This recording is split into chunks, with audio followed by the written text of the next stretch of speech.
Les vraies voix Sud Radio, 17h-20h, Philippe David. Retour des vraies voix avec Céline Pina, Luc Gras et Philippe Deveul. On écoute un extrait de Complément d'enquête hier soir. Ah, c'est pas le bon son. Ah, ça bug un peu. Alors, je vous l'explique. 120 000 euros ont été dépensés par celui qui était ministre des Finances à l'époque, entre janvier et août 2016, un certain Emmanuel Macron, à tel point que lorsqu'il a quitté Bercy fin août 2016, il n'y avait plus de budget de réception à Bercy. Oui, évidemment, il avait dépensé 120 000 euros en 8 mois pour recevoir des people qui ont témoigné face caméra hier soir dans Complément d'enquête. D'où notre grand débat. Les dîners de Bercy d'Emmanuel Macron avec le tout Paris, êtes-vous choqués? Vous êtes 93,9% à dire oui. Avec nous, Jonas Haddad, orateur de campagne de Valérie Pécresse. Bonsoir Jonas Haddad. Bonsoir à tous. Excusez-moi, l'affaire est sortie hier soir sur le service public de télévision. Aujourd'hui, le parquet national financier était-il en RTT? Non, mais je pense que tout le monde et vos auditeurs et ce qu'ils ont voté voient bien le deux poids, deux mesures qu'il y a eu. C'est-à-dire que d'une certaine façon, lorsqu'on a parlé de 15 000 euros de costards de Fillon qui ont été payés par des fonds privés, certes par des gens qui se disaient peut-être un petit peu louches, on en a fait des caisses, il y a eu des enquêtes, des études, tout qui a été ouvert. Bon, et là on parle d'argent public et il n'y a rien qui a été ouvert. Donc en fait, si vous voulez, soit on est dans une démocratie un peu à la scandinave, dans laquelle on fait attention à tout, et dans ce cas-là, pour tout le monde, on est extrêmement précautionneux, soit on est dans une démocratie un petit peu plus latine, et dans ce cas-là, on ne se permet pas de faire de deux poids, deux mesures, comme c'est le cas. Deuxièmement, j'irai un petit peu plus loin.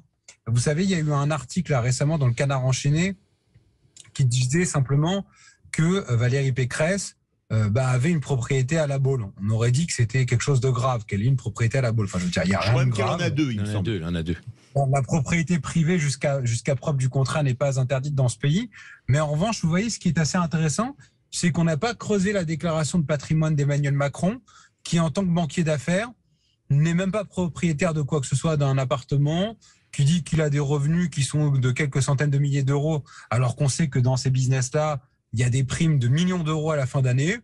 Là, ça intéresse personne. Effectivement, comme vous l'avez dit, on ne sait pas. Voilà. C'est pour ça qu'il a gardé l'IFI d'ailleurs. Luc Gras. Il a gardé l'IFI parce que. Oui, l'impôt sur la fortune mobilière. Oui, mais par contre, pour les banquiers et les placements financiers, il l'a supprimé. Non, moi je voulais dire que, observant la vie politique nationale depuis des années, il y a rien de nouveau sous le soleil, malheureusement. Sans revenir au homard de l'inénarrable Monsieur de Rugy. Oui, à l'Assemblée nationale. À l'Assemblée nationale. Et puis alors avec ce qui est formidable, c'est qu'il y a une continuité dans la République qui est incarnée par Madame Lynn Renault, l'éternelle amie des présidents de la République, puisqu'elle était très amie avec Jacques Chirac, elle est très amie avec Monsieur Macron, etc. Et c'est elle, parmi elles, elle fait partie des gens qui ont été reçus donc dans ces dîners. Donc on voit bien que il s'agit pas de dîner stratégique. C'est là le problème. Le problème d'Emmanuel Macron, c'est qu'il nous a vendu en 2017 le nouveau monde, des nouvelles pratiques politiques, l'émergence de nouveaux responsables en politique à l'Assemblée nationale pour faire la loi, etc. À l'arrivée, on se rend compte que non seulement on n'a pas eu le nouveau monde, mais on a presque ce qu'il y a de plus exécrable dans l'ancien monde. Et là, ça pose problème. C'est un problème. Je pose la question, est-ce que vous imaginez 2 secondes que le général de Gaulle aurait fait des agapes de cette nature-là à l'Élysée? Évidemment pas. Donc,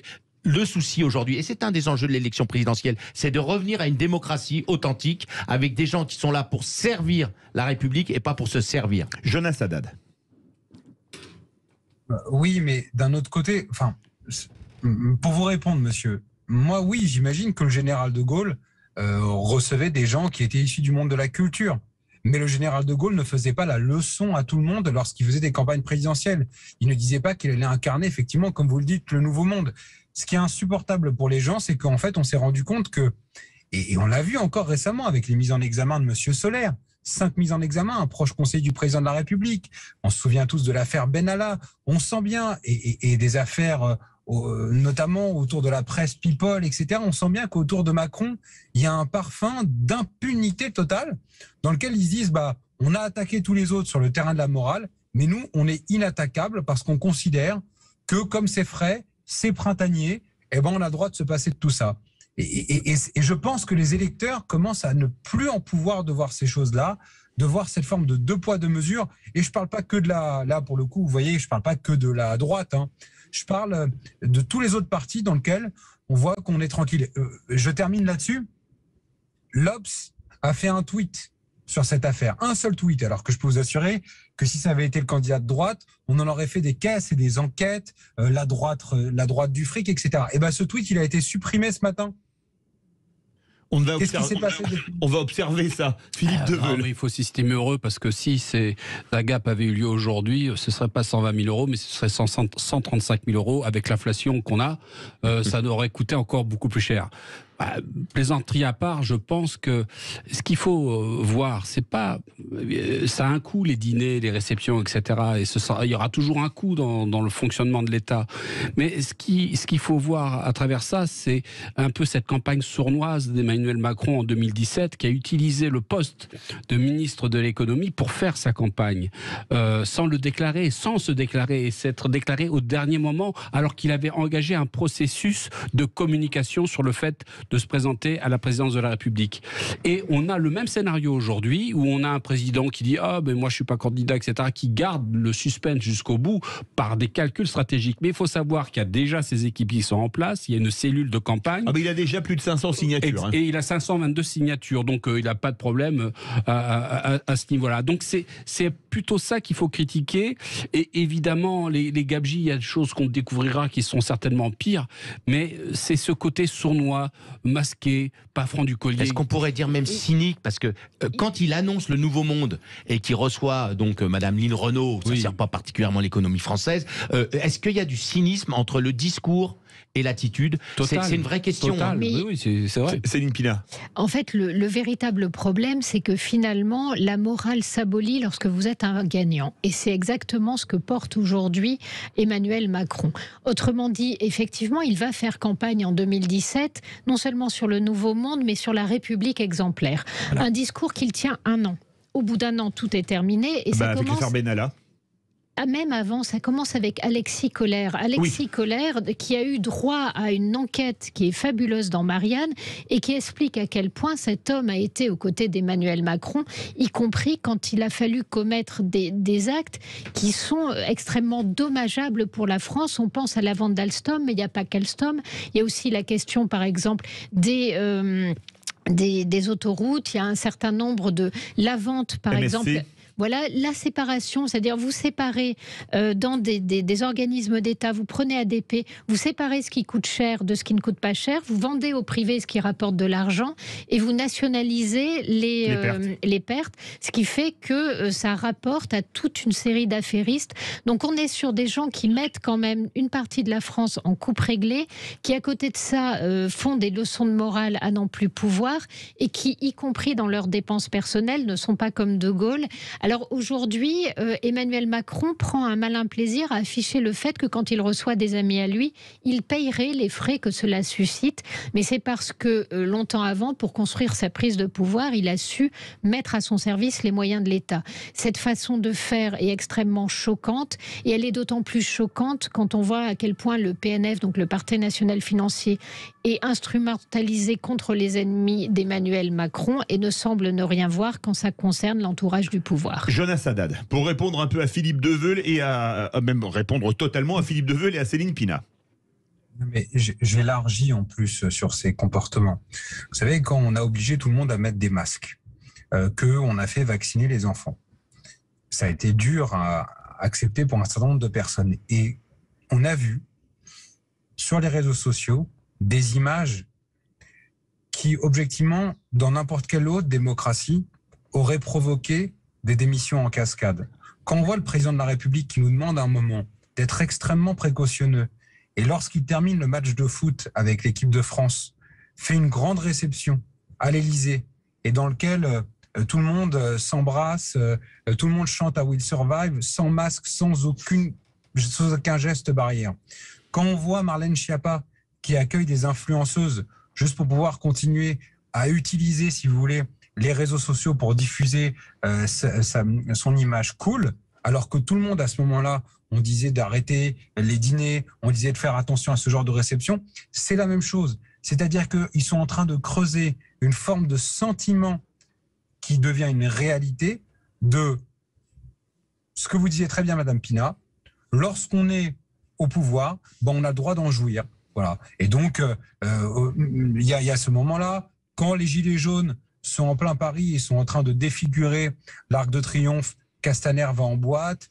Il y a un côté, de toute façon, on s'en fout, nous on a le droit.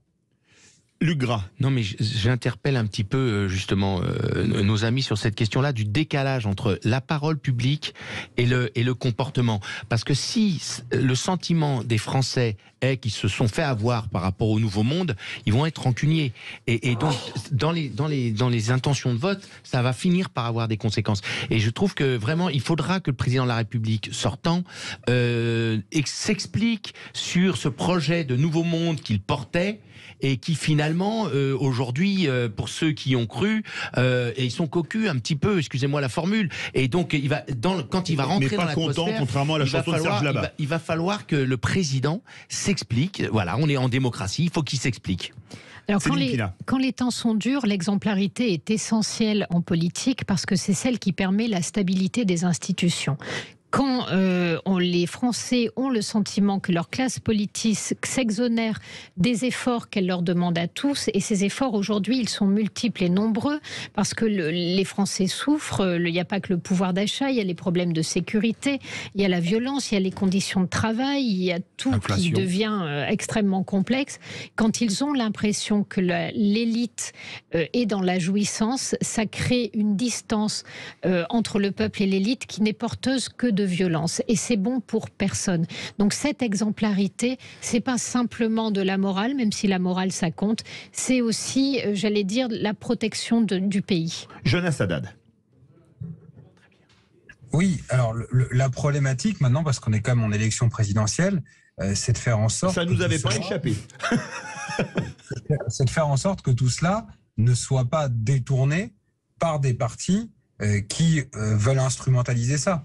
Ce que je veux dire à nos auditeurs et à ceux avec lesquels on échange, c'est que ce n'est pas parce que des gens qui sont dans un camp de la raison se comportent de cette façon-là que nous devons tous être même dans le même sac. Vous voyez, vous parlez du PNF tout à l'heure. Ce PNF, il a été créé à la suite des détournements de M. Cahuzac. Et donc, en fait, pour des errements d'un ministre socialiste, on s'est acharné à la fois sur Fillon, sur Sarkozy, etc. Donc en fait, je veux vraiment dire à nos auditeurs qu'on n'est pas obligé d'aller retrouver refuge dans des votes extrêmes parce qu'on voit ça. Parce qu'il y a des gens, moi je suis élu local, j'ai plein d'amis élus locaux, je peux vous assurer qu'on ne fait pas ça pour le pognon et que même au contraire, on sacrifie beaucoup de notre temps et de notre vie personnelle. Mais il y a quand même une question qui se pose, qui est la question du contrôle, parce que justement, si vous êtes élu local, vous êtes bien placé pour savoir que les chambres régionales des comptes ont très peu de pouvoir. Elles vérifient à la limite la justesse des additions, et que malheureusement, très souvent, on va tomber sur le dos des députés, mais la réalité de l'argent public, elle est souvent aussi au sein des collectivités. C'est là où il y a de lourds investissements, et que là-dessus, le contrôle pêche énormément, et il pêche d'autant plus parfois que finalement, se faire, entre guillemets, un élu local ne permet pas à un journaliste d'acquérir une certaine puissance de tir, une certaine puissance de feu, parce que la personne est assez inconnue, et qu'il y a quand même en France un vrai souci dans l'absolu sur le contrôle des et du politique. Il faut peut-être pas tomber dans les excès qu'on connaît dans les institutions, dans les pays nordiques, mais que néanmoins chez nous, un peu plus de contrôle, et un peu plus de contrôle aussi des collectivités locales ne serait sans doute pas nuisible. Et je ne veux pas dire en disant ça que les élus locaux ne sont pas honnêtes. Jonas Haddad qui est avocat, et après Philippe Deveul qui est aussi avocat. Je ne peux pas vous laisser dire ça, madame. Vous savez, aujourd'hui, la Haute Autorité de la Transparence pour la vie publique, lorsqu'on est même simple conseiller régional ou départemental, c'est pas rien, on vous demande le boulot de votre conjoint, on vous demande le prix de votre bagnole, et on vous demande l'état de vos comptes et les numéros de vos comptes. Je veux dire, qu'est-ce qu'on peut faire ? Vous voyez, parce qu'après, si on va trop dans le contrôle pour les élus locaux, on va dégoûter les gens qui ont envie de s'investir en politique, parce qu'ils vont dire, attends, moi c'est hyper voyeur, Qu'est-ce que c'est que ces choses-là? Vous savez, j'ai été élu local et j'ai vu réellement des fonctionnaires dénoncer parfois un certain nombre de choses. Et quand vous êtes élu, vous savez que ce qu'ils dénoncent n'est pas entièrement faux et voir une absence totale d'enquête dessus. Ça ne concerne pas tout le monde. Il y a des gens qui sont extrêmement honnêtes, mais c'est quand même un monde dans lequel il faut avancer sur certaines questions de contrôle. Philippe Deveu. Oui, alors j'aimerais revenir sur deux choses. La première, je voudrais rectifier sur les propos de Jonas, que je salue. C'est pas les gilets jaunes qui ont défiguré l'Arc de Triomphe, mais des voyous qui étaient habillés avec des gilets jaunes, et parce que les vrais gilets jaunes n'ont pas fait ce genre de choses. Au contraire, certains avaient défendu la flamme du soldat inconnu, mais ça a été utilisé au profit des médias de l'époque, et surtout pour Monsieur Castaner, qui a été un très très mauvais, exécrable ministre de l'Intérieur, je crois un des pires de la Ve République. Mais bref, je passerai là-dessus. Et maintenant, il y a une autre chose où je rejoins quand même Jonas sur certains points, c'est ils sont pas tous pourris, nos politiques, et heureusement. C'est que les abus de certains empiètent l'image du politique. Et je suis très méfiant des trop grands vertueux, parce qu'un exemple très précis dans notre histoire politique française, c'était pendant la Révolution française avec Robespierre, qui était surnommé l'incorruptible. Entre un incorruptible qui va trancher 150 000 têtes et quelqu'un qui sait faire la part des choses, et une démocratie où la justice doit passer quand vraiment c'est acté dans le pénal, oui, il n'y a pas de souci. Donc il faut se méfier justement des contre-effets. Mais c'est vrai que la voix du peuple, de la voix de ceux qui vont faire leur choix dans l'électeur, ce sera la réponse. Luc Gras, court, et on donne le mot de la fin à Jonas Haddad. Moi, je pense qu'il faut quand même revenir à l'épure de la démocratie. Robespierre non, Platon oui, et pour dire que si des gens veulent arrêter la politique parce que ceci, parce que cela, mais tant mieux qu'ils s'en aillent, comme dirait Madame Le Pen, qu'ils s'en aillent. Les gens qui n'ont pas dans leur tripes l'envie de servir, qu'ils s'en aillent. Par contre, ça va avec évidemment la définition d'un statut de l'élu. Et là, on doit avancer évidemment, si on veut être une démocratie moderne, il faut qu'il y ait un statut de l'élu pour que justement on puisse aussi vivre du fait de cet engagement. Jonas Haddad, je vais vous poser une question pour conclure, mais rapidement, en 1 minute. Là, on a finalement privatisé de l'argent public. Est-ce qu'il ne faudrait pas créer, vous qui êtes avocat, un délit d'abus de bien public comme il y a un délit d'abus de bien social ? Je ne sais pas, parce qu'en fait, ça risque quand même... Dans l'épure, comme le disait monsieur tout à l'heure, oui. Mais la réalité, c'est qu'une fois que s'il y a des magistrats qui sont politisés, ils peuvent s'en servir comme une arme politique encore plus. Et donc, vous voyez, je ne suis pas contre le fait de créer un délit, mais s'il est détourné pour, au final, se payer des ennemis politiques, c'est tout le problème de l'indépendance de la justice. Donc, dans un monde idéal, oui. Dans un monde réel, ça me semble compliqué. Merci beaucoup Jonas Haddad, avocat et orateur de campagne de Valérie Pécresse. Verdict sur Twitter. Les dîners de Bercy d'Emmanuel Macron avec le tout Paris, êtes-vous choqués ? Vous êtes 93,6% à dire oui.